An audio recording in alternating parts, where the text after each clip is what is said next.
Os hago una breve introducción de esta historia. Con casi toda seguridad muchos de vosotros la conoceréis ya. En enero de este año comienzan a circular una serie de rumores por toda Europa, que tardan un tiempo en llegar a España, de que un productor de televisión británico había comprado en Estados Unidos unos fragmentos de película antigua de 16 milímetros que contenían la autopsia que los militares habían rodado a unos extraterrestres que habían capturado en Roswell en 1947. Ese es el rumor que circula y que se asocia a el inminente estreno de una película, de un largometraje de Steven Spielberg, donde se contendrían esas secuencias, o por lo menos una selección de esas secuencias. El rumor es un rumor que circula a raíz de que un escritor británico, un señor que se llama Carney Gattis, consigue enterarse de que hay un productor británico que ha conseguido esas imágenes y quiere presionarlo. Se inventa directamente la vinculación entre la película y Steven Spielberg. En las oficinas de Spielberg, en concreto la compañía de Spielberg, la Amblin Entertainment, niega categóricamente durante las siguientes semanas que ellos vayan a estrenar una película que se llame Roswell o Majestic o una cosa por el estilo, que es lo que decía la prensa sensacionalista británica. Pero sin embargo sale a relucir que efectivamente existe una persona que ha comprado esas imágenes y que las piensa lanzar al mercado en los próximos meses. Durante las semanas siguientes se crea un estado de confusión bastante considerable, hasta que al final, el 5 de mayo de este año, en el Museo de Londres, se proyecta lo que vamos a ver a continuación. Son 18 minutos de una autopsia a uno de esas criaturas.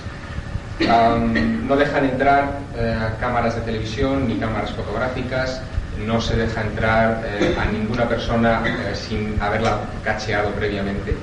Y una vez que están dentro unas 130 personas, se les proyecta lo que veremos ahora. Hubo todo tipo de reacciones, desde los que pensaban que se trataba de un burdo fraude, de una burla de mal gusto, hasta los que se quedaron ciertamente extrañados porque realmente daba la impresión de que el documento era antiguo y genuino. Pero hasta ese momento, hasta el 5 de mayo, no hay ningún tipo de explicación ni de análisis de la película, ni, como se dijo también en la prensa sensacionalista británica, la casa Kodak había autentificado la edad del celuloide ni nada por el estilo. A finales de ese mes de mayo se convoca otra reunión, esta vez en la República de San Marino, y allí, bueno, se repite un poco la escena, ahí estuve presente. Nos hicieron entrar a toda la gente que estábamos dispuestos a ver la película, que luego no fue tan película, nos proyectaron solo unas diapositivas, a una sala con 2 policías de la República de San Marino vestidos de cuero y de traje azul, y nos iban cacheando uno por uno. A mí me pillaron una cámara fotográfica en un calcetín. Y una vez que nos dejaron pasar a todos dentro de la sala, nos proyectaron 7 diapositivas extraídas de esta filmación. Por la noche, uno de los investigadores del caso, Philip Mantel, nos invitó a unas pocas personas, unas 20 personas, a visionar lo que creía yo que iba a ser esta película, y no fue así. Nos proyectó otra película que no ha sido divulgada en televisión, ni yo he podido hacerme con una copia hasta el momento, en la que se veía una escena radicalmente distinta a la que vamos a ver a continuación. Se veía en el interior de una tienda de campaña, lo que parecía una tienda de campaña, un set cubierto por una sábana, y 2 médicos detrás de esa camilla sacando durante 6 minutos una especie de tejido, continuamente sacando ese tejido y depositándolo en un recipiente o en algo que no en ningún momento queda claro de qué se trata. La imagen es fija, es decir, la cámara está apoyada sobre un trípode, está colocada fuera de la tienda de campaña, de tal manera que la puerta de la tienda ocasionalmente tapaba el objetivo, y es una película bastante defectuosa, con un tipo de velocidad después de comentarlo con expertos en cine, me dijeron que debía ser un tipo de paso de película de 18 fotogramas por segundo y no de 24, que es lo normal. Y se veía, aparte del movimiento extraño, ralentizado, se veía también una muy pobre calidad de imagen. De tal forma que cuando yo vi estas imágenes que ahora veremos aquí, pensé que no estaba ante fragmentos de la misma película, sino que aquello fue rodado en otras circunstancias y a otro tipo de entidad, de criatura o de lo que fuera, y esto desde luego no tenía nada que ver con la criatura previa. En televisión, el pasado día 3 de septiembre, Antena 3 emitió un reportaje tomado del Canal 4 británico titulado Los alienígenas de Roswell. Casi seguro que muchos de vosotros lo visteis. El reportaje fue visto por más de 3 millones de personas, cosa bastante sorprendente porque en la otra cadena hacían el todo goles del Estudio Estadio. Y lo cual quiere decir que todavía los marqueros tiran más que el fútbol, y yo me alegro mucho. Y el 42% de la audiencia en ese segmento en concreto de emisión estuvo pendiente de la emisión. Lo que ocurre es que hubo también una gran decepción al ver este reportaje, porque efectivamente había muchos testimonios de personas que habían presenciado hechos relativos al incidente de Roswell, pero no se proyectaron apenas más que 3 minutos de la película. Este es el segmento, lo que vamos a ver ahora, es el segmento íntegro conseguido por Ray Santilli, por el productor británico, de lo que ha sido denominada la primera autopsia. Existen, que se haya reconocido, 3 segmentos importantes. Esta primera autopsia, donde se ve esta criatura cuyas fotografías han aparecido por todas partes, con la pierna defectuosa y en bastante mal estado de conservación. Existe una segunda autopsia, donde hay una criatura muy parecida a esta, pero sin ese vientre voluminoso y perfectamente intacta, que también es abierta por unos cirujanos. Y existe ese tercer segmento de filmación, que es el de la tienda de campaña, el que a mí me enseñaron en San Marino, en esa proyección privada. Sobre la segunda autopsia no se ha mostrado ninguna imagen porque, al parecer, cuando Ray Santilli se decidió a comprar la filmación al cámara norteamericano, no tenía suficiente dinero, se asoció con un magnate japonés, y este magnate japonés financió la operación a cambio de retener una de las autopsias para su propio uso, pero con una cláusula que le impedía usar comercialmente ese segundo segmento hasta dentro de un tiempo, que no me quisieron especificar los miembros de la Merlin Group, que es el grupo que está actualmente comercializando esta historia. Para que ustedes se hagan una idea, y con esto termino la presentación, luego entramos a los detalles de la película y los detalles del caso Roswell en sí. Para que ustedes se hagan una idea, alrededor de esta película se han movido en estos meses cientos de millones de pesetas, por no decir miles. Se ha convertido casi en el negocio del siglo, en el sentido de que, por ejemplo, la cadena Fox de televisión en Estados Unidos compró la exclusiva de la difusión de estas imágenes por una cantidad aproximada de 200 millones de pesetas. Sí, ya me he dado cuenta. Por una cantidad aproximada de 200 millones de pesetas. Luego, al día siguiente mismo de la emisión en Londres del documental del Canal 4, que fue el que vimos aquí en Antena 3 Televisión, se comercializaron 150.000 cintas de vídeo, o sea, se pusieron en circulación 150.000 cintas de vídeo al precio módico de 6.500 pesetas cada una, de las que se vendieron el primer día 26.000 copias. En Francia se comercializó otra película con otro tipo de contenidos, pero también con ese segmento final de los 18 minutos que veremos a continuación. Se comercializaron 12.000 copias que se agotaron en 2 días. Lo cual tiene 2 lecturas. Por un lado, desde luego, la lectura económica para el grupo de la Merlin Group, que es la que está comercializando este asunto. Y por otro, otra lectura también muy interesante, que es la del impacto que una noticia de este estilo causa en cualquiera de nosotros. Es decir, cualquiera de nosotros, cuando vemos una cuestión de esta naturaleza, nos sentimos inmediatamente atraídos y queremos verlo o saber la verdad de este asunto. Hay un segundo tema que también es bastante peliagudo, que es al respecto de la propiedad de estas imágenes.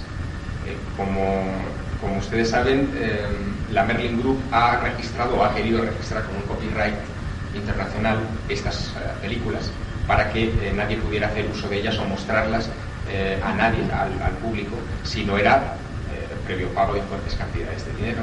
Desde que saltó la historia a los medios de comunicación, desde que yo me puse a investigar este asunto por encargo de la revista Año Cero, pues personalmente, tanto yo como Enrique de Vicente nos rebelamos ante esa historia. Pensábamos que la Merlin Group no tenía ningún tipo de derecho comercial ni de ninguna otra clase sobre las películas, por 2 razones fundamentales. Primero, porque de ser auténtica, la película no es de la Merlin Group, sino de la Fuerza Aérea de los Estados Unidos. Es un material robado a la Fuerza Aérea de los Estados Unidos.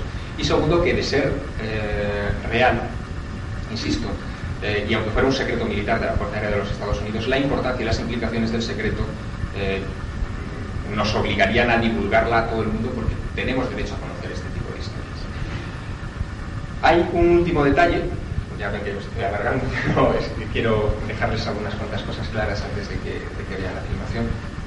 Hay un último detalle también importante, y es que desde el principio los medios de comunicación, tanto la Merlin Group como algunos periodistas que se hicieron eco en primera instancia de este asunto, como los propios escépticos dentro del tema OVNI, han tratado de asociar inmediatamente estas películas al caso Roswell, es decir, al caso en el que un objeto volador no identificado se estrelló a primeros de julio de 1947 en Nuevo México. No está todo tan claro como parece, es decir, la asociación entre estas películas y el caso Roswell no es tan evidente como pueda parecer, entre otras cosas porque el cámara que las filmó ha insistido en varios comunicados escritos y en algunas declaraciones recogidas por la Merlin Group que estas películas fueron rodadas en junio de 1947, a primeros de junio, y no en julio, a primeros de julio, que es cuando se produjo este famoso accidente del OVNI. Sobre el accidente del OVNI de julio de 1947 casi no caben dudas, es decir, algo efectivamente se estrelló y fue recuperado por la Fuerza Aérea. ¿Por qué estamos tan seguros de ello? Porque la propia Fuerza Aérea, en concreto la Oficina de Relaciones Públicas de la base de Roswell, el día 8 de julio de 1947 emite un comunicado de prensa asegurando que han capturado un disco volante, lo que ellos llaman un disco volante, y donde se dan una serie de características de ese objeto encontrado en un rancho de la región. Al día siguiente se emite otro comunicado de prensa desmintiendo la información anterior y diciendo que lo que se había encontrado no era ningún disco volante sino un globo sonda, y ahí quedó el asunto muerto. Lo que ocurre es que a raíz de ese incidente el tema OVNI en Estados Unidos es considerado secreto, comienzan a circular varias normativas internas dentro de los militares en ese país que clasifican todas las materias relacionadas con OVNIs como de máxima seguridad. Y es justo a raíz de este accidente, de este estrellamiento, que marca el punto de inflexión con seguridad del inicio del secreto oficial sobre los OVNIs a nivel mundial, primero en Estados Unidos y luego por imitación en otros países. En cambio, sobre la película no tenemos ningún tipo de fuente, es decir, solamente tenemos la palabra de un cámara que ni siquiera se ha dado a conocer, es decir, que no ha aparecido a los medios de comunicación, no ha dado su identidad para que pueda ser comprobada, y solamente tenemos elementos periféricos de última hora que sí que han ido apareciendo, como por ejemplo, y esa es una de las cosas en las que he estado trabajando en estas últimas semanas, unas etiquetas que estaban adheridas a las fundas donde estaban contenidos los rollos de película, los 20 rollos de película de 16 milímetros. Esas etiquetas tienen la particularidad de que todas vienen estampadas con un sello que pertenece, o por lo menos se asemeja mucho, al sello del Departamento de Defensa de los Estados Unidos. Si esto fuera así, es decir, si se pudiera comprobar en las siguientes semanas por un peritaje que ya está en marcha que ese sello pertenece al Departamento de Defensa de los Estados Unidos y que es auténtico, estaríamos ante dos posibilidades que quiero que retengan bien en la memoria porque después podemos discutir sobre ellas. Una, desde luego que la película sea real y efectivamente se haya extraído de los archivos militares de la Fuerza Aérea de los Estados Unidos.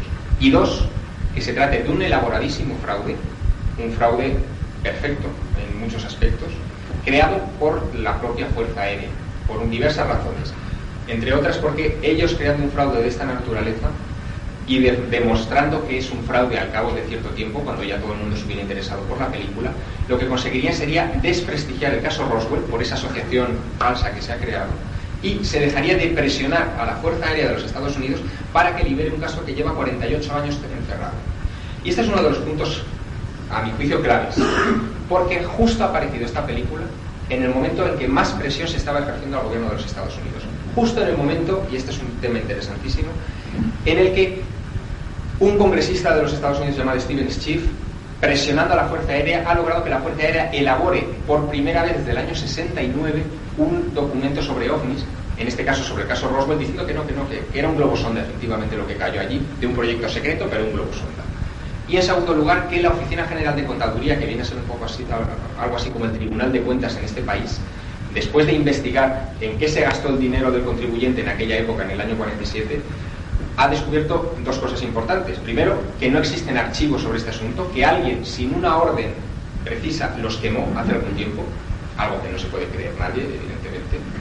Y en segundo lugar, que ninguno de los departamentos importantes históricos de la Fuerza Aérea tienen ningún dossier que se llame dossier Roswell o que tenga alguna relación con Roswell, julio de 1947. Lo cual indica claramente, a juicio casi de cualquier analista, que toda la información relativa a Roswell ha sido reclasificada con otro nombre, probablemente desde el principio, y extraída de los canales públicos de información. Y eso es lo que actualmente estamos denunciando unos cuantos investigadores para que el gobierno de los Estados Unidos y la Fuerza Aérea de ese país desclasifique este asunto. Y sin más preámbulos, yo creo que casi sería mejor que apagáramos las luces y yo creo que se verá. ¿Tienes ahí para...? Si hay alguien muy sensible y que no le gusten las vísceras y cosas de esas, mejor que abandone la sala. Lo he visto antes por si acaso. Hay una primera parte de la filmación que son los primeros 3 rollos. Aquí están todos los rollos contados, son rollos que duran unos 3 minutos cada uno. En total la filmación de esta autopsia son 9 rollos. Y en los primeros 3 rollos lo que se ve es una especie de vista general del cuerpo y a los cirujanos examinando el cuerpo en un primer examen exterior. Hay que tener en cuenta que la filmación global dura aproximadamente unas 2 horas y Ray Santilli solamente pudo recuperar 18 minutos de esta filmación, por lo que hay muchos pasos en esta autopsia que nos perderemos y que no están, por ejemplo, el momento en que abren a la criatura y le apartan el pecho. Eso, por ejemplo, no está. Hay otras cosas más sabrosas. En esta primera autopsia hay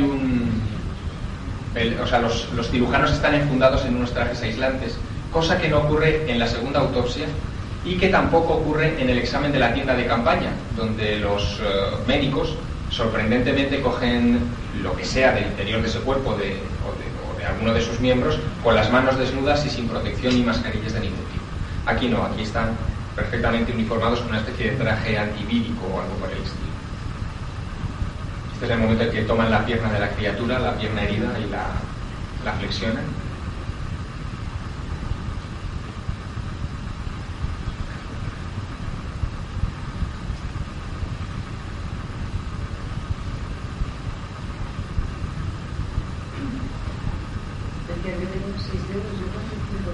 Sí, hay 6 dedos. En algún momento más adelante se ven, tanto en manos como en pies.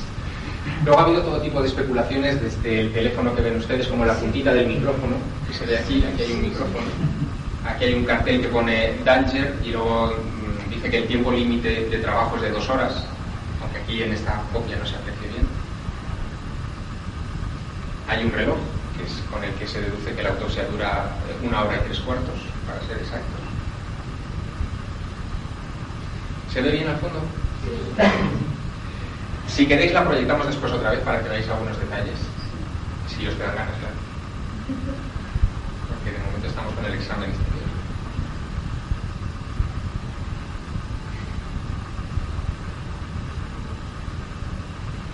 Se ha dicho de todo en estos meses, desde que el teléfono con el cable en espiral no podía pertenecer al año 47, cuando después de algunos exámenes en los archivos, por ejemplo, de compañías como la Bell en Estados Unidos, se sabe que este modelo de teléfono estaba patentado desde el año 39, hasta que el reloj tampoco pertenecía a la época, cuando sí efectivamente existía en esa época. A que la camilla no era una camilla de autopsias. Son cosas que incluso yo mismo he dicho, en concreto en mis primeros artículos sobre este asunto. Lo que ocurre es que una vez vista la filmación y vistas imágenes de mucha más calidad que las que nos llegaron en un primer momento, se aprecia que en la camilla hay una especie de agujeros que son los que se utilizan como desagüe. Aquí parece que toman una muestra histológica, un trocito de piel de la pierna. La pierna está atravesada de lado a lado, en algún fotograma se observa bien. Es decir, que entró algo por aquí y le salió por el otro lado.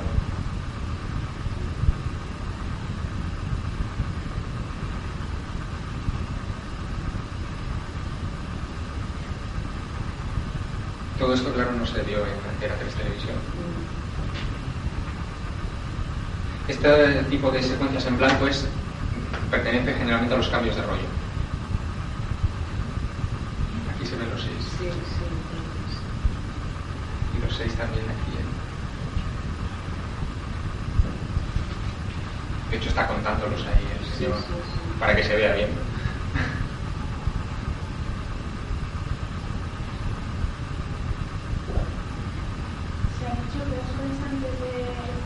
anestesia, el cadáver del extraterrestre estaba vivo. El cálculo se había hecho precisamente en función de esto, de que cuando se hace este tipo de incisión todavía sale sangre. Lo que ocurre es que son apreciaciones que se hacen en función, por supuesto, de lo que sería un cuerpo humano. Que hacen un corte en U por lo que es el pecho, que luego le levantan la piel.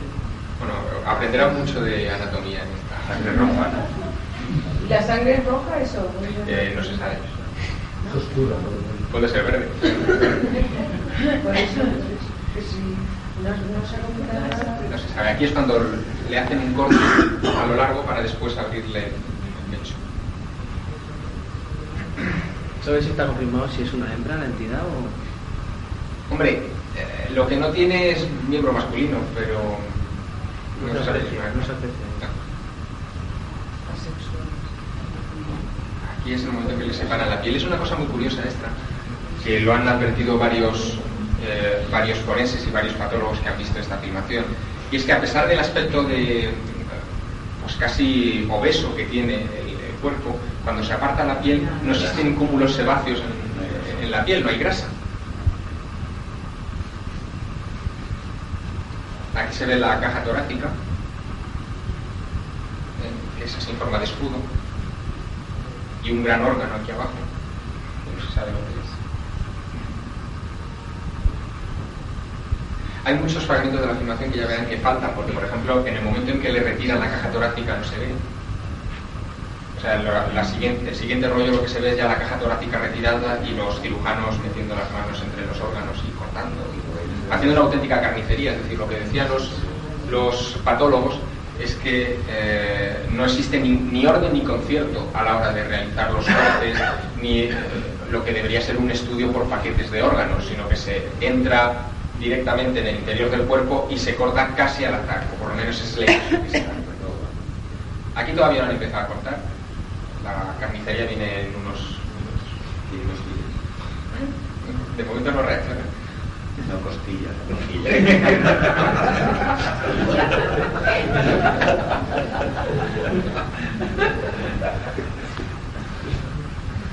Este es otro de los cambios de rollo. Y aquí ya verán que no tiene caja torácica la criatura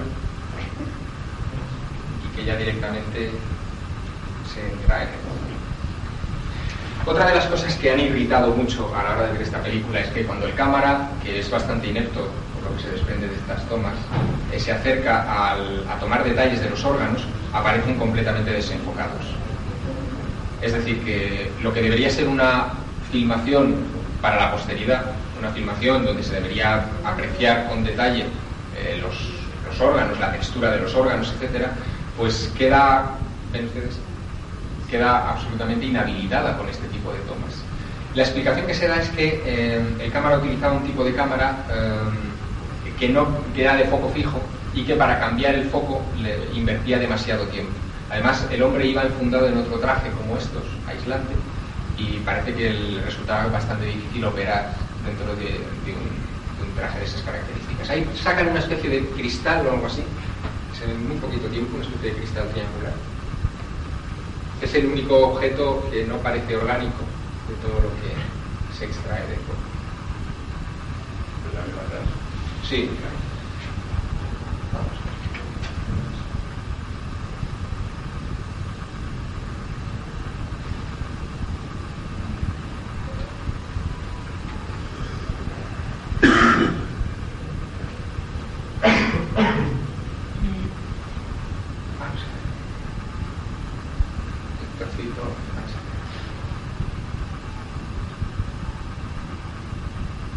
Se aprecia un poco ya en medio de las manos de aquí, lo muestra. Ahí está.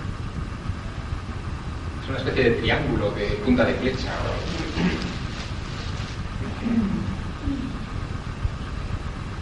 Hay otro cirujano, como ven ustedes, detrás del cristal, este que hay al fondo, y parece que el micrófono, bueno, se supone que se utilizaba para comunicarse con él o para grabar un informe oral mientras practicaban la autopsia.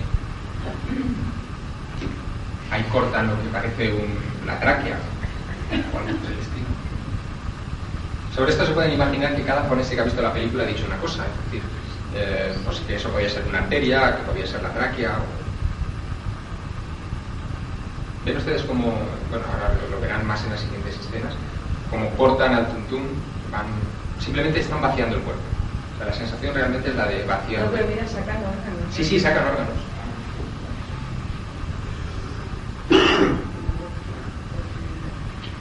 Oye,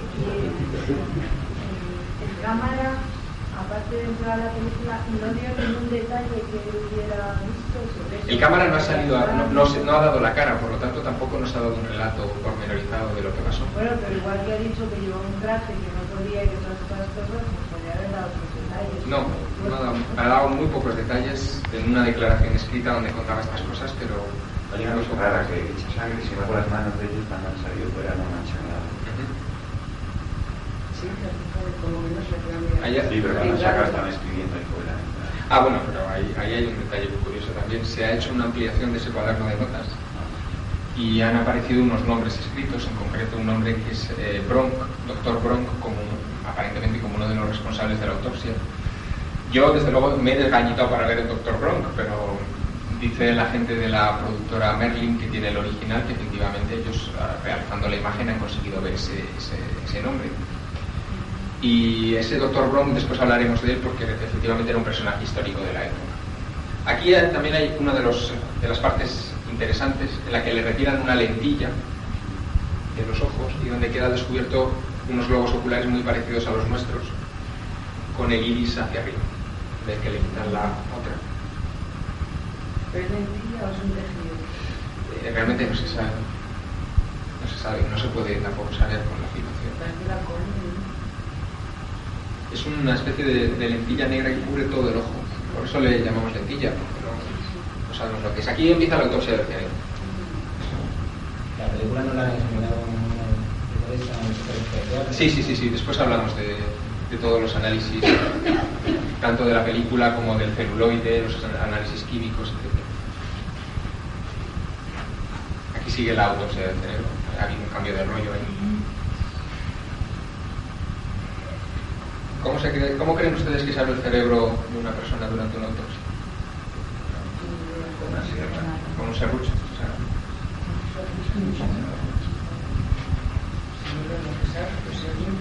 Ahora las sierras son eléctricas.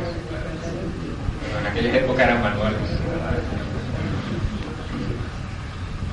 Si no de buenas manos.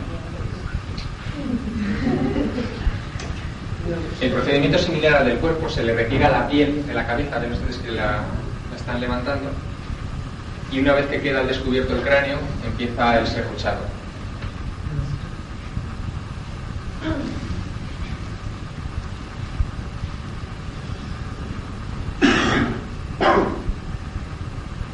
Le ponen la piel por encima de la cara.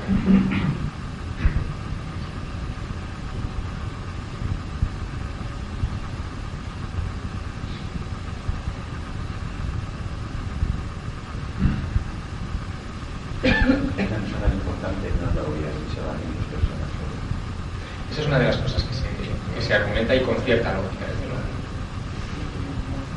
Y no se practica una autopsia de esta naturaleza en 1 hora y 3 cuartos, sino que se pueden emplear semanas en una autopsia de estas características. Hay muchos elementos de este estilo que desde luego invitan al escepticismo.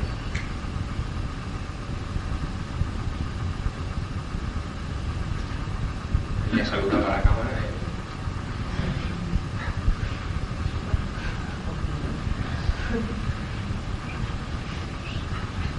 Luego, una de las cosas que, por ejemplo, comentaron en el Hospital del Aire de Madrid cuando vieron esta película, es que todos estos chismes que hay encima de la mesa son decorados, es decir, no se están utilizando para nada, sino que están ahí para hacer bonito, para dar impresión de quirófano.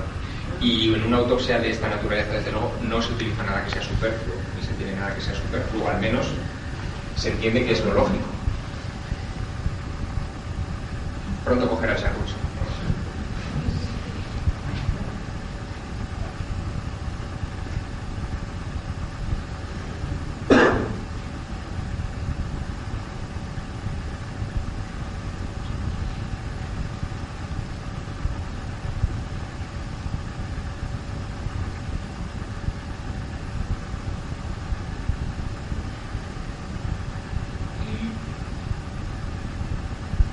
tampoco es lógico que en una autopsia de estas características no se examinen o no se abran las piernas para estudiar la musculatura, por ejemplo, los brazos. Simplemente se va a lo que es la caja torácica, el pecho, que es toda esta parte del cuerpo, y el cráneo. Fotografías. No hay fotografías. No hay nadie, o por lo menos no parece que haya nadie tomando fotografías. La explicación de por qué el cámara retuvo estos rollos, también, mira, aquí empieza el ser duchado. Es porque efectivamente eran los rollos malos con los que él había tenido problemas a la hora de revelarlos, o que había tenido problemas de sobreexposición, y efectivamente hay momentos en los que casi no se ve nada porque hay una sobreexposición de luz. Aquí el cámara hace lo que puede para ver cómo le desqueman la cabeza.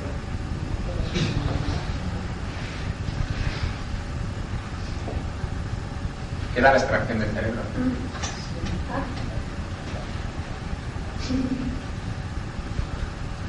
¿Ha sido la quirúrgica de aquella época? Parece que sí, pero De todas maneras, los órganos que han sido extraídos se han dejado ahí en esas especies de palanganitas y ya está. sí, eso da la impresión. También hay una cosa muy curiosa, y es que de una escena a otra, y ese es un detalle muy, muy extraño, no se vean los órganos por allí esparcidos, o la caja torácica en alguna esquina, o yo qué sé. Es decir, de repente desaparecen esos elementos. O sea, en ese sentido es una filmación por secuencias. Se filma la secuencia de la caja torácica desaparece. Se filma la secuencia del cerebro, el cerebro desaparece, etc. Aquí, bueno, parece que están como quitando las meninges del cerebro, esa especie de sustancia cartilaginosa.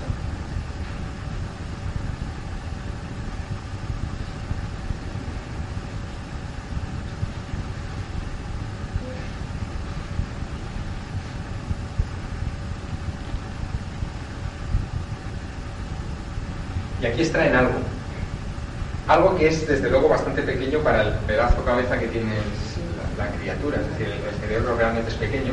No se aprecian tampoco circunvoluciones cerebrales ni dos hemisferios, aunque ha habido algún patólogo, en concreto Pierluigi Baima Bolone, que es un prestigioso patólogo italiano, que explicaba que quizá la razón estribaba en que si esta criatura hubiera muerto por una deceleración brusca, por ejemplo, no es infrecuente que se produzcan hemorragias internas y que la hemorragia cubra ese cerebro y no deje ver la textura del mismo.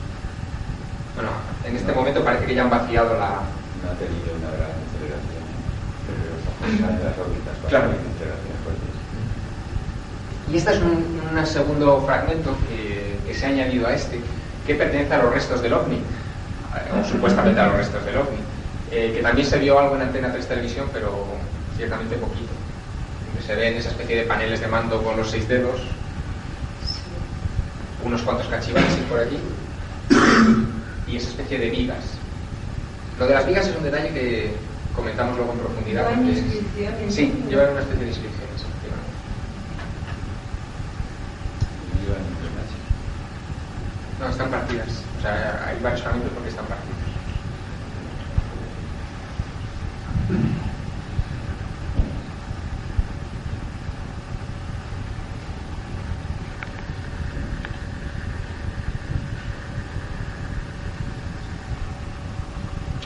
Observen también el detalle. Fíjense, aquí aparece supuestamente un oficial de la Fuerza Aérea de los Estados Unidos al que no se le ve la cara.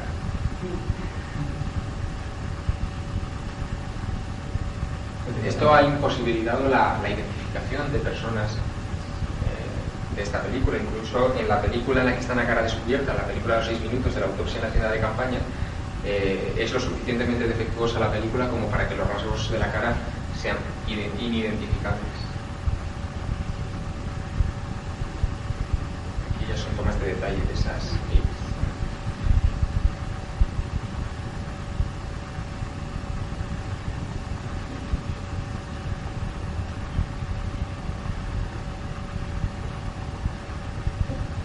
Esa vida tendría que estar sujetada a otros sitios, tendría que tener cuadritos en zonas, porque eso es un soporte de algo. Tiene que estar ahí sujeto. Puede estar pegado. No, puede estar pegado. Luego hay otro detalle, en el año 47 ya existían películas en color.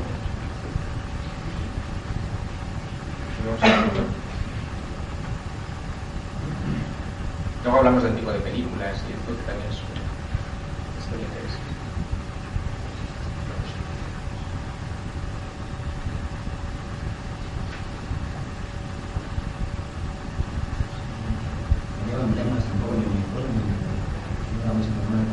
Sí, una camisa y una corbata. Es el color caqui típico de los oficiales de la Fuerza Aérea. Bueno, la Fuerza Aérea en concreto, la USAF no existía todavía, faltaban un par de meses para fundarse. Se funda en septiembre del 47. Pero en ese momento ya ese tipo de uniforme se utilizaba.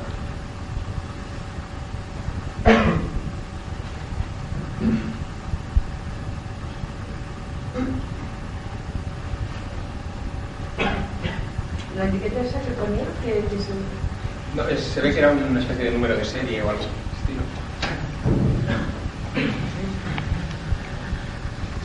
Bueno.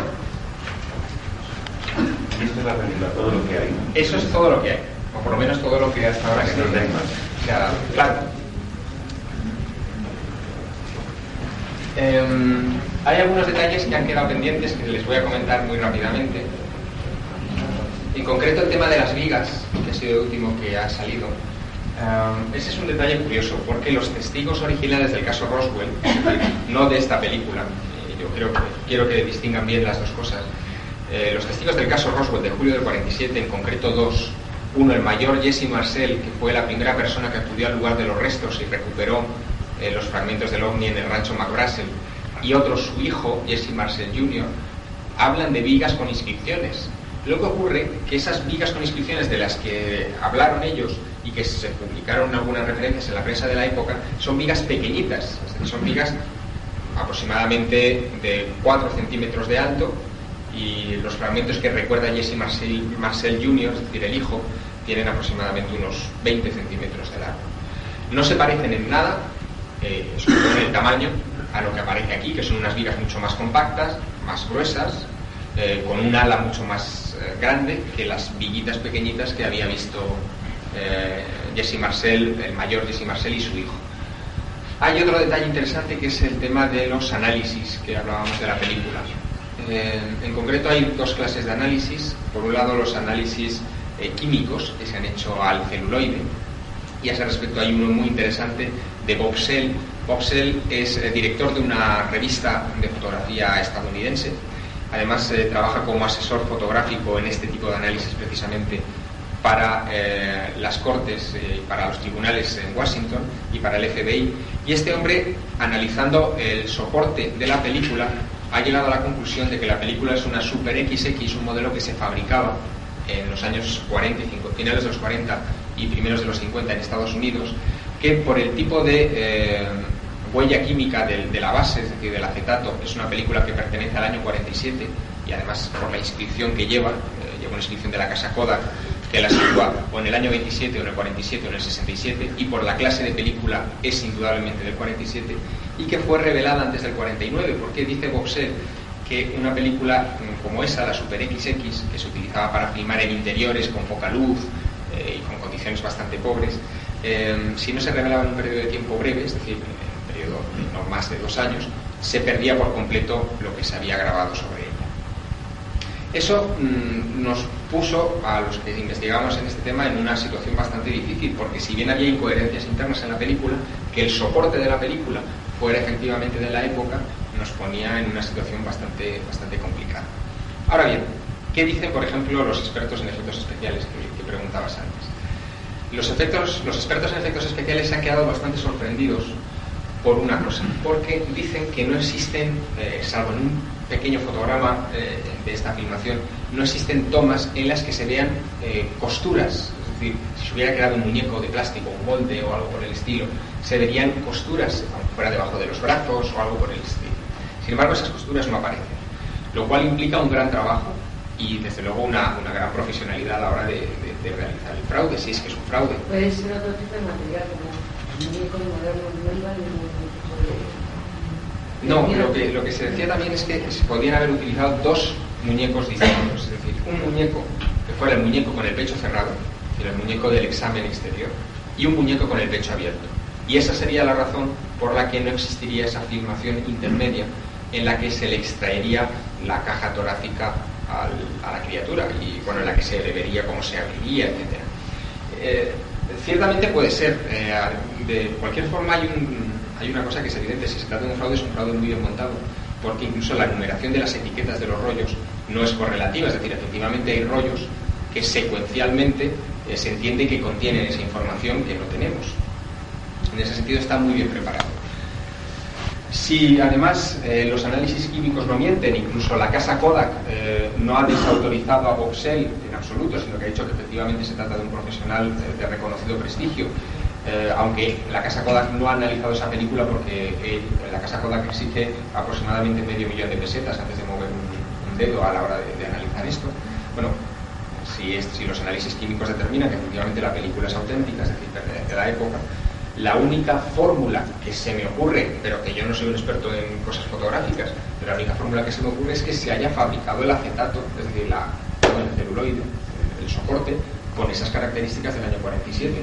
Pero eso implicaría un grado de hipersofisticación que nos llevaría a una conclusión, y es que el autor del fraude no es un autor cualquiera, sino, y esa es mi opinión personal, si se trata de un fraude, desde luego es un fraude creado por los propios servicios de inteligencia de la Fuerza Aérea de los Estados Unidos, que ya han perpetrado en el pasado otros fraudes similares, no tan importantes como este, pero sí fraudes documentales como el Memorándum Majestic 12, no sé si ustedes habrán oído hablar de él.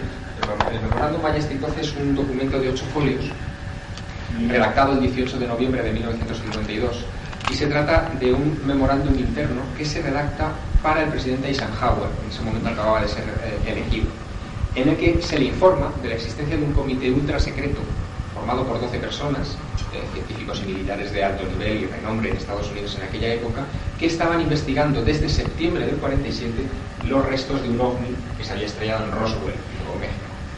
Ese es el resumen de ese documento. Lo que ocurre es que hay una firma, por ejemplo, en uno de los anexos de ese documento de Harry Truman, el presidente entonces de los Estados Unidos, que es una firma fotocopiada de otro documento.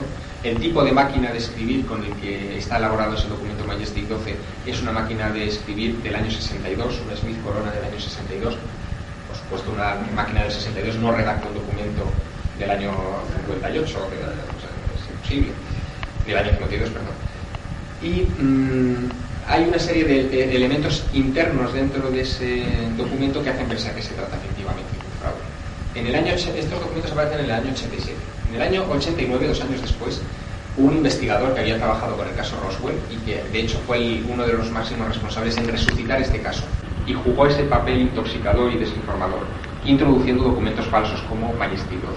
Por eso sabemos hoy que efectivamente la Fuerza Aérea de ese país ha introducido intoxicación deliberada sobre el tema OVNI, y no solo sobre el tema OVNI, sino más específicamente sobre el caso Roswell. Eso es lo que a mí me hace sospechar la posibilidad de que esta película forme parte de una estrategia continuada, es decir, que sea una especie de continuación de la falsificación iniciada con Majestic 12 y que ahora se perpetúe con esta película. Pero ahí tengo que reconocer otra cosa, y es que objetivamente, es decir, situados en el centro y viendo la historia con serenidad, no existen ni un solo elemento fuerte para decir que la película es auténtica, pero tampoco para decir que es falsa.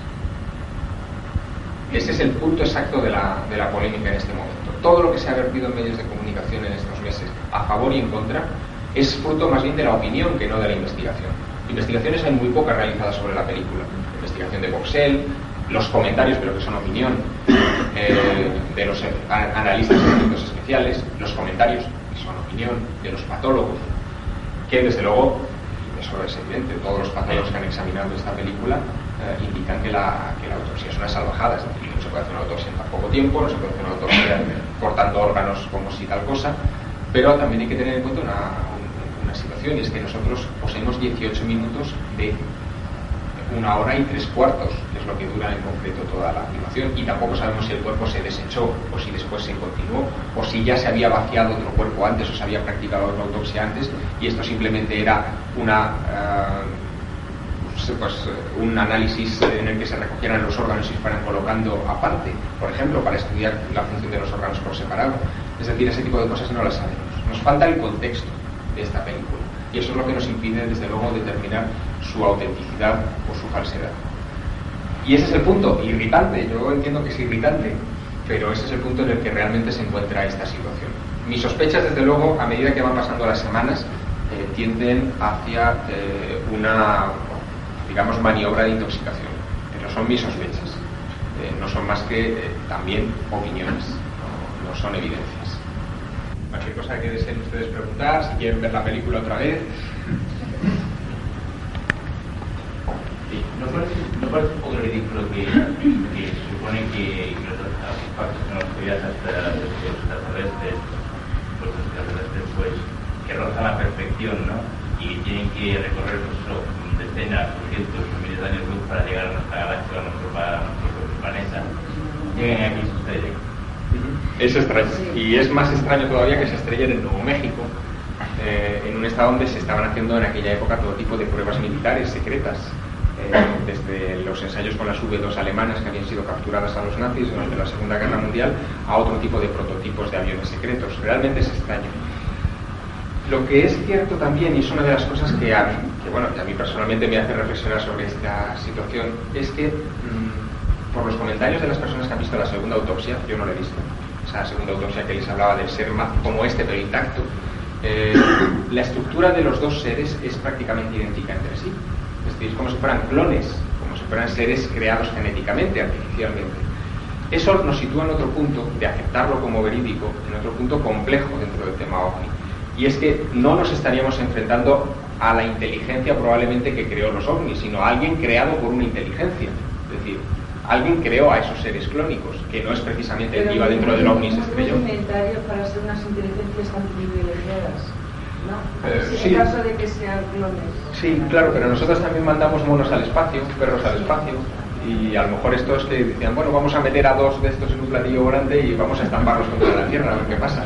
No lo sabemos. El fenómeno OVNI, en muchas ocasiones, y ese es un detalle al que los investigadores estamos acostumbrados, el fenómeno OVNI tiene un factor, un sector dentro de ese fenómeno que es absurdo.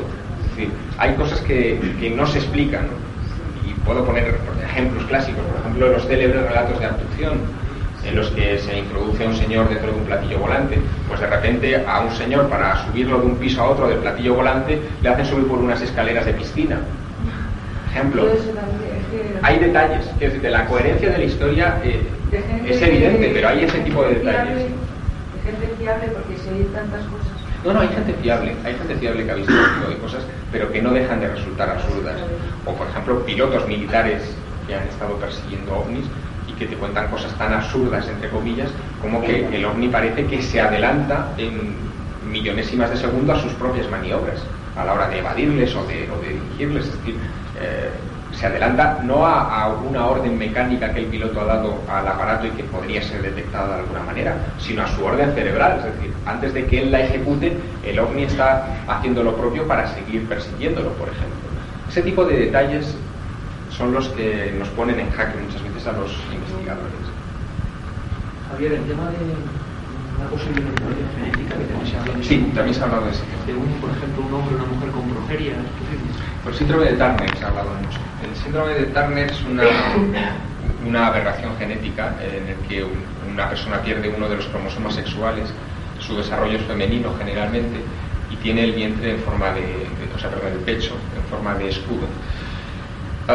Lo que ocurre es que, yo esta película, por ejemplo, se la mostré hace unas semanas a la doctora Maite Solé. Esta mujer es la directora y la fundadora del Departamento de Genética del Instituto de Exeus en Barcelona. No sé si ustedes lo conocen, es un instituto genético muy importante en este país, probablemente el más prestigioso. Y lo que decía la doctora es que, tenía el aspecto de un malformado, es decir, de un humano malformado, pero con la peculiaridad extraña de que confluían muchas malformaciones genéticas en el mismo individuo. Es decir, confluían macrocefalia, es decir, gran cabeza, confluían polidactilía, es decir, tenía varios dedos en las manos y en los pies, con además la particularidad de que se producían, aparecían 6 dedos en las manos y 6 dedos en los pies. Cuando se producen ese tipo de alteraciones no siempre coinciden los números, es decir, no siempre aparece el mismo número de dedos en manos y en pies. Y bueno, pues había una serie de elementos de ese estilo que le hacían sospechar, porque bueno, era muy raro que un mismo paciente, una misma persona, sufriera todo ese tipo de síndromes genéticos. Y todavía más raro que existiera un segundo individuo con exactamente las mismas características o las mismas deformidades genéticas. Pero no se puede descartar, evidentemente. No se puede descartar nada con esta película, en este mundo. Se hablaba que durante los años 47, 48, más o menos, se habían visto, aparte del ovni de julio, más ovnis y más alienígenas, como quieran llamarse, vivos, otros que eran totalmente diferentes al que salen en la película, como por ejemplo el de Roswell que cayó, y decían también que se podían encontrar, que habían encontrado esos, no recuerdo bien qué ovni fue el que cayó, pero que lo habían encontrado a unos extraterrestres vivos con unas cajas negras o algo así, y que se habían intentado quitar esas cajas pegándole o algo así, Sí, con cámara. Eso forma parte del testimonio de cámara. Sí. Bueno, ahí entramos en otro detalle interesante. Efectivamente, no a raíz de esta película es moderna, aparece en el año 95, en enero de este año. Pero sí a raíz del caso Roswell, de julio del 47, comienzan a circular una serie de historias en todo el suroeste norteamericano, en concreto en los estados de Arizona, Texas y Nuevo México, de ovnis estrellados. En los que, también volvería a haber participación del gobierno norteamericano para recuperarlo, ocultamiento informativo, recuperación de cuerpos, algunos vivos y otros muertos, etc. Es decir, se crea una especie de mitología, por decirlo de alguna manera, local, en esos 3 estados del suroeste de los Estados Unidos. Mi impresión es que muchas de esas historias fueron deliberadamente creadas por periodistas que habían escuchado relatos como el de Roswell, o deliberadamente insertadas en la prensa o en los distintos corrillos de interesados en los ovnis, incluso por los propios servicios de inteligencia, porque no hay mejor manera de desacreditar un suceso extraño que de repente decir que ese suceso extraño no es extraño, sino que se estrellan platillos volantes todos los días. Es decir, si ya una cosa extraña ha sucedido en el 47 en Nuevo México y ha sido recuperada en secreto y se ha logrado más o menos ocultar ese dato, ¿qué mejor que despistar la atención de cualquier interesado en estas cuestiones que decir que se han estrellado otros 13 platillos en el estado de al lado? De esa manera pierde credibilidad la noticia inicial, pierde fuerza, eso es evidente. Esa es una estrategia que se ha utilizado no con el tema OVNI, sino que durante la Segunda Guerra Mundial, tanto los servicios de inteligencia como de contrainteligencia de los distintos bandos exageraban, por ejemplo, el número de prototipos de aviones secretos que tenían, de tal manera que el enemigo ya no se creía que el contrario tenía prototipos de aviones secretos, cuestiones por el estilo. Es decir, que es una vieja técnica. Versiones esperpénticas para que la gente se disuada de eso. Claro.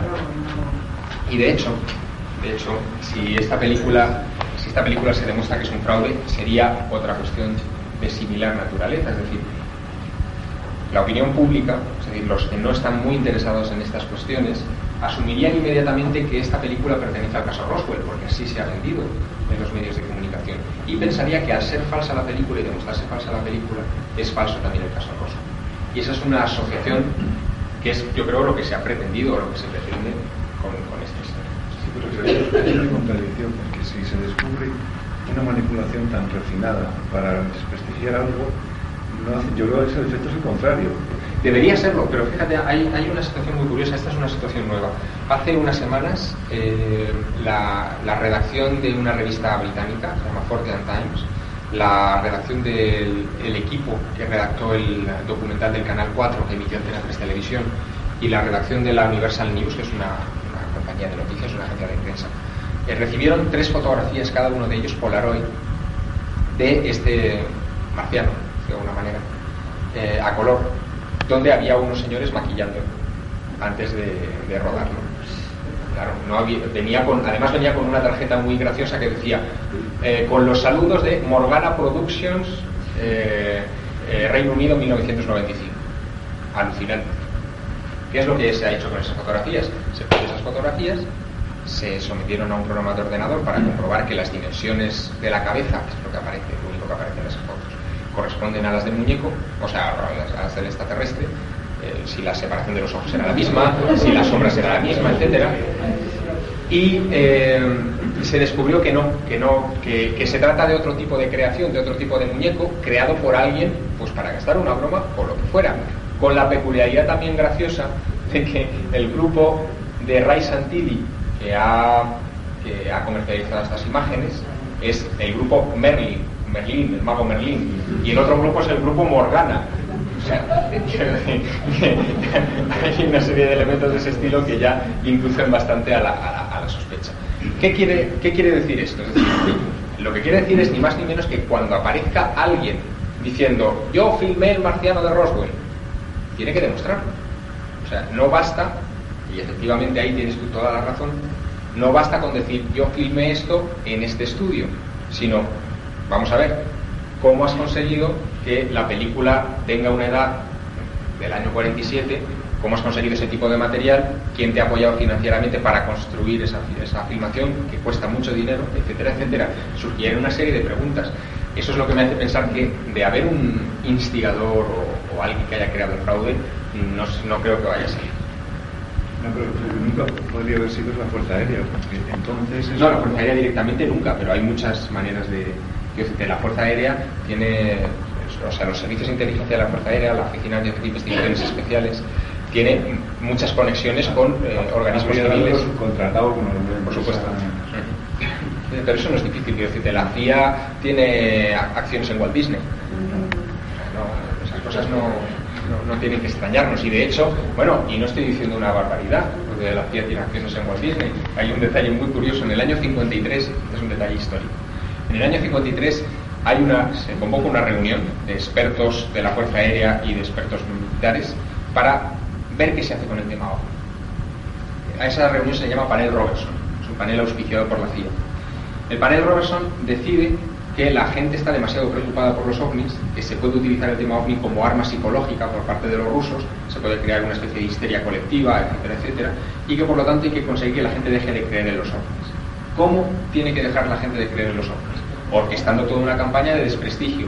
¿Cómo se organiza esa campaña de desprestigio? Utilizando todos los medios a su alcance, como son, por ejemplo, dibujos animados de Tom y Jerry persiguiendo un platillo volante que les roba el queso. Y se hizo. Es decir, que no son cosas que son hipotéticas. Depende. La gente, hombre, hay un interés notable en el tema, y de hecho no hay más que ver lo que ha pasado con este asunto. O sea, de repente todo el planeta ha estado pendiente de las filmaciones de Roswell, bueno, todo el mundo menos en Egipto. Hace 20 años esto no hubiera salido en la televisión. No. Bueno, no se sabe. Eso es porque la gente tiene más interés. Hombre, desde luego que sí. Además, ha coincidido en un periodo, por ejemplo, en el caso de España, vamos a hablar de España porque es lo nuestro, pero sucede otro tanto de lo mismo en Estados Unidos y en otros países. En el caso de España estábamos todos sensibilizados con el tema de Roswell de una manera subconsciente por los expedientes X. O sea, ¿quién ha visto Expediente X? ¿Y quién ha visto a Fox Mulder diciendo aquello de esto ya ocurrió en Roswell en 1947? Sin que dieran ningún tipo de explicación. Es que en España hay muchísima gente que ha visto ovnis, pero muchísima gente, sobre todo del año 41, del año 51 a 52, ha pasado por el norte de España muchísimos que se han visto. Entonces, ¿qué dices? ¿Explicación? Pues bueno, pues no la tienes. Pero ¿que sabes lo que has visto? Por supuesto. ¿Que sabes lo que has sentido? Por supuesto. ¿Que hay algo que se sale de nuestra esfera normal? También. Eso, para mí lo encuentro, pues, es un poco de fraude, un poco ridículo, porque desde luego lo que sí es claro que son inteligencias muy superiores a las. Yo en eso estoy completamente de acuerdo con usted. Estoy completamente de acuerdo con usted que el fenómeno OVNI es un fenómeno inteligente, muy superior en inteligencia a lo que somos nosotros. Pero tampoco, incluso, fíjese, yo voy un poco más allá al afirmar que tampoco sé si esto se puede integrar en el tema OVNI. O sea, la película me refiero, no me refiero al caso Roswell, sino a la película en sí. Yo lo que les invito es a tener prudencia con este asunto. Y les puedo comentar que por lo menos por lo que a mí concierne yo voy a seguir investigando y persiguiendo tanto a la gente de la Merlin Group como a la Fuerza Aérea si es necesario, y a ver qué pasa. Ya le digo que los últimos detalles que yo he podido conseguir son las etiquetas que estaban plasmadas sobre los rollos de película que entregó este cámara americano al productor de televisión británico, y del estudio de esas etiquetas pueden salir cosas interesantes en los próximos meses. Pero bueno, son pistas que van saliendo y que desde luego tienes que ir peleándolas. ¿Cuándo vuelve a salir la nueva? Solo una fecha, ¿no? ¿La nueva? La nueva película, el resto. No hay fechas dadas a esto. Queda por salir el fragmento de la tienda de campaña, que de momento no se ha dicho nada, y queda por salir la segunda autopsia, que la tiene el magnate japonés, pero que no se sabe qué es lo que va a hacer con ella. Yo supongo que son las tres, son mismos que... Sí, la secuencia lógica es primero filmación de la tienda de campaña, que sería rodada en el lugar del estrellamiento. Segundo, la primera autopsia, que se rodaría a primeros de julio del 47 en Fort Worth, en Dallas, y a finales de ese mes se rodaría la segunda autopsia. Hay una tercera autopsia del año 49, que dice el cámara que se rodó, pero que no... ¿Y son seres diferentes? No, son seres diferentes, por supuesto, pero estructuralmente casi idénticos aquí. No se firmó el lugar del accidente, ¿no? Sí, hay una pequeña secuencia que solo emitió la televisión alemana, y que este mes salía un fotogramita pequeñito, al que no se le daba ninguna importancia, el más allá. Un pequeño fotograma donde salían varios tíos vestidos como estos de la autopsia, corriendo por un campo, y al fondo se veía algo así extraño. Y nada más. O sea, no se le ha dado ningún tipo de explicación, interpretación, ni aclaración sobre su origen. ¿Y existe algún testigo de aquel accidente? Existen testigos del accidente, sí, de Roswell en julio de 1947. Del caso Roswell de julio del 47 existen testigos. Del caso de la película de junio del 47 no han salido testigos, no hay testigos. Se supone que cayó cerca de Socorro, que es otra ciudad de Nuevo México. No es excesivamente lejana a Roswell, pero es otro enclave, es otra fecha y es otra situación, o al menos eso parece. Pero aquí hay otro detalle que, si me permiten, es absolutamente conspiranoico, pero es muy interesante, ¿no? Y les voy a decir por qué. La Fuerza Aérea, una vez presionada por el gobierno de por el senador Steven Schiff, por la opinión pública, para que liberara la información sobre Roswell, emite un informe que se conoce como el informe Weaver, porque es el coronel Charles Weaver el que lo elabora, un coronel de la Oficina de Inteligencia de la Fuerza Aérea, y en él se dice que lo que cayó en Roswell fue un globo de un proyecto ultrasecreto llamado Mogul. El proyecto Mogul era un proyecto que tenía por finalidad coger un globo sonda, incorporarle un micrófono, lanzarlo a la estratosfera, y desde allí que el micrófono captara posibles señales acústicas de explosiones nucleares en Rusia. Una historia bastante peregrina, no obtuvo ningún resultado, pero se lanzaron una serie de globos de esa naturaleza.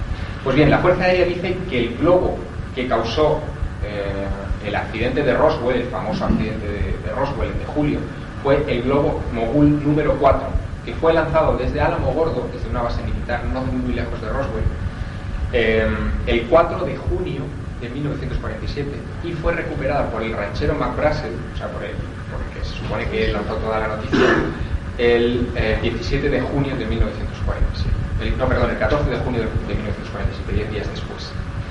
Eso es una construcción de la Fuerza Aérea, evidentemente, porque existen los recortes de prensa, existen las declaraciones de McBrazel originales, y existen una serie de informes de los propios militares que accedieron al lugar de los hechos, que atestiguan que aquello se produjo en los primeros días de julio y no en junio del 47, o sea que no casa las fechas de la explicación oficial de la Fuerza Aérea con las fechas de lo que de Roswell. Pero ¿dónde está el punto conspiranoico que yo les decía?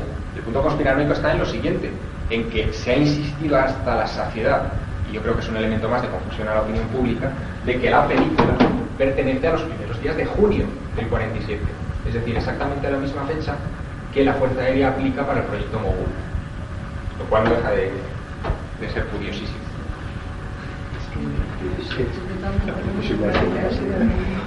Es lógico que los extraterrestres estuvieran controlando todos los experimentos de los americanos. Claro, esa es una posibilidad, desde luego. Hay una cosa evidente: si existía un lugar en este planeta interesante en 1947, era el estado de Nuevo México. No hay lugar a dudas. Exactamente. Era donde los norteamericanos habían robado toda la tecnología que habían podido de los nazis tras el final de la Segunda Guerra Mundial y estaban ensayando con ella. Es decir, que efectivamente como lugar puntero en la investigación tecnológica es el estado de Nuevo México, igual que hoy en día el lugar puntero de investigación aeronáutica está en Nevada, y muy cerca de Las Vegas hay toda un área que es tan grande como Andalucía, que es todo el campo de pruebas de la base de Nellis, alrededor del cual circulan también todo tipo de leyendas ufológicas, leyendas además muy divertidas, en el sentido de que dicen que allí existen platillos volantes que han sido capturados por los norteamericanos, o sea, por los norteamericanos, platillos volantes extraterrestres, y que los están probando, y que hay una ingeniería allí mixta, militar, extraterrestre, etcétera, etcétera. Todo eso es un tipo de leyenda que se está probando allí. ¿Qué ocurre? Bueno, pues que de vez en cuando nos sorprenden y nos anuncian que el último avión del Pentágono es un avión en forma de platillo volante que se llama Dark Star, que es además si quieren ver la foto está muy interesante pueden irse al Vips a cotillearlo. Tiene forma de platillo volante.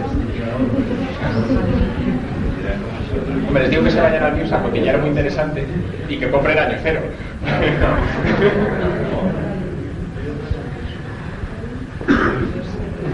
Si no tienen más preguntas, pues estamos... ¿Disculpa? Si hay algún caso por el estilo. ¿De ovnis estrellados en Rusia? Sí, lo que antes era los proyectos. Sí, también existen relatos de ovnis estrellados. Hombre, me voy a referir uno, pero que es el clásico, que no se sabe si es un ovni o qué fue, que es el caso de la famosa explosión de Tunguska de 1908. Seguramente lo conocerás.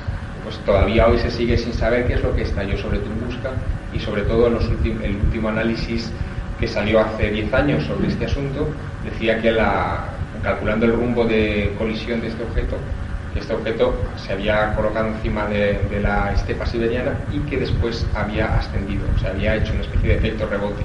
Y una de dos, o se trataba de antimateria, dicen algunos, es decir, que al acercarse demasiado a nuestro planeta fue repelido por o se trataba de un objeto inteligente que en el último momento maniobró hacia arriba.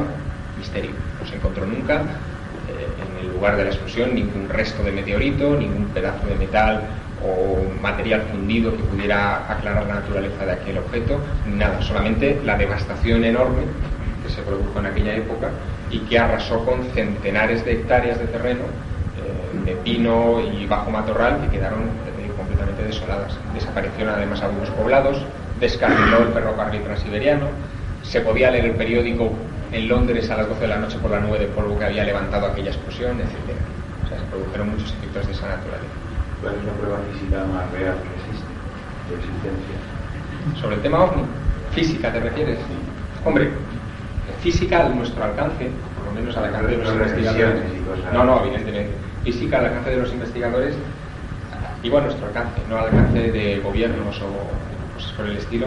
Yo creo que sobre todo son las filmaciones que se han obtenido de objetos, por ejemplo, por parte de pilotos militares o civiles.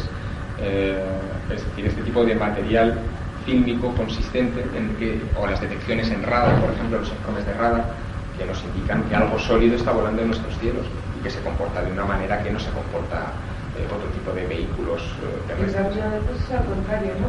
Que se denuncia un objeto no identificado y no captado. Sí, eso también es. A mí eso me parece que se puede ser normal, ¿verdad? Está girando a una velocidad determinada y esto es tan rápido que pasa. Sí, no aparece en el barrido del radar. ¿Qué opinas de eso? No lo sé, no veo. Oye, ¿por qué una cosa? No has hecho hincapié, es que hay una cosa curiosa, y es el cristal ese que aparece dentro del cuerpo. Que eso, ¿en qué explicación? Nadie ha hecho hincapié en ese tema. Pero por una razón muy evidente. ¿Qué explicación le puedes dar? O sea, ¿cómo puedes analizar algo en una filmación de esa calidad en el que aparece un chismillo pequeñito durante 2 segundos? Realmente es muy difícil hacer nada con eso. Muy difícil. Por eso se ve que brilla, ¿no? Se ve que brilla. Sí, hay un brillo, pero por lo menos yo me siento incapaz de hacer nada con eso. Y que yo sepa, no hay nadie que esté trabajando en ese sentido. Se está trabajando más en el tema de la película, de los cortes de secuencia, ese tipo de cosas. ¿Y las inscripciones? Bueno, eso sí, eso es un detalle que sí que se ha trabajado. En concreto, esas inscripciones las puse en manos de un epigrafista, de un experto en lenguas antiguas. ¿De las egipcias? Sí, no egipcias. Él decía que se trataba de un tipo de escritura que parecía de origen indoeuropeo y que, efectivamente es un tipo de escritura, es decir, no es un invento, no son garabatos hechos al azar, sino que efectivamente parecen corresponder a un sistema de escritura inteligente.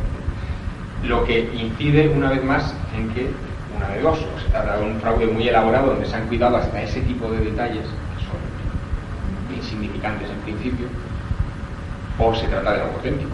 Estamos ante esas dos posturas. ¿Y el material no se ha analizado? No se puede analizar. ¿Cómo puedes analizar un material? No ahora, en aquella época, el material... No se sabe.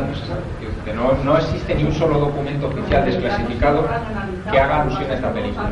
Claro. Los símbolos parecía como un planeta con anillos. Sí, hay varios. No es exactamente un planeta con anillos, es una esfera con dos barras paralelas y unas bolitas a los lados. ¿Alguien tiene un mensaje, diciendo que uno de los planetas que nosotros consideramos un planeta no es exactamente un planeta, es una base extraterrestre? Sí, yo lo he leído, pero en más de una ocasión. Han llegado a determinar si es un geográfico es fonética. No es tal planeta, es sí.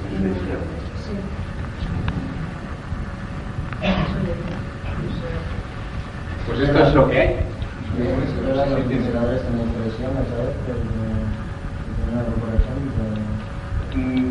Yo particularmente no, lo único que te encuentras con gente bastante desagradable, y ahí Manuel Carvalla también puede dar algún tipo de explicación. Por ejemplo, cuando investigas cosas relacionadas con militares, ahí te encuentras que los militares en muchas ocasiones escamotean deliberadamente información, esconden desde luego cosas importantes, pero más que en la investigación del día a día, o sea, en lo que es cuando vas al ejército del aire o vas a una base militar a preguntar, más que en ese tipo de contacto, cuando tienen que hacer declaraciones oficiales o tienen que emitir comunicados oficiales. Es decir, es el tema, por ejemplo, de la desclasificación de documentación oficial OVNI en este país, donde se ha escamoteado salvajemente información que es información fundamental para algunos casos como por ejemplo el de Manises, que es el caso evidente. Un caso, no sé, lo conoceréis, ¿no? El 11 de noviembre del 79, aterriza un avión de pasajeros en Valencia, lo resumo en 3 palabras. Aterriza un avión de pasajeros en Valencia con 109 pasajeros a bordo, porque el comandante del vuelo ve 2 luces rojas parpadeantes que se dirigen en trayectoria de colisión hacia el aparato. Toma tierra en Valencia y llaman a un interceptor de la defensa, es decir, a un caza, a un Mirage F1 que sale desde la base de los Llanos y está durante 1 hora y media persiguiendo un objeto extraño sobre el espacio aeronacional. Dentro de ese caso, se han desclasificado los papeles que le pertenecen, 142 páginas. Extraño, o sea, poco, me parece realmente poco. Y se escamotean cosas importantes como, por ejemplo, el informe del piloto militar, que fue el que más cerca estuvo del objeto y el que más tiempo estuvo persiguiendo. El informe del piloto no está. No está en la transcripción de las conversaciones, por ejemplo, falta el informe también del director del aeropuerto de Manises, que redactó un texto que fue incluso fotografiado por Benítez en el propio despacho de Miguel Morlán. Ese documento no está. Y luego, por ejemplo, se alude a que unos días después, el 17 de noviembre, otro piloto sobre Motril en Granada persigue otro OVNI y escucha unas voces en los cascos mientras él está pilotando su avión, que le saludan: hola, ¿cómo estás? Hola, ¿cómo estás? Mientras está persiguiendo al OVNI. El hombre se acojona, abandona la persecución. Yo hubiera hecho lo mismo. Y simplemente está la mención en el documento a que eso ha tenido lugar, pero no está ni el informe del piloto, ni ningún tipo de informe de los radares, ni nada de nada. ¿Se está escamoteando o no se está escamoteando información básica? Evidentemente sí. Evidentemente sí.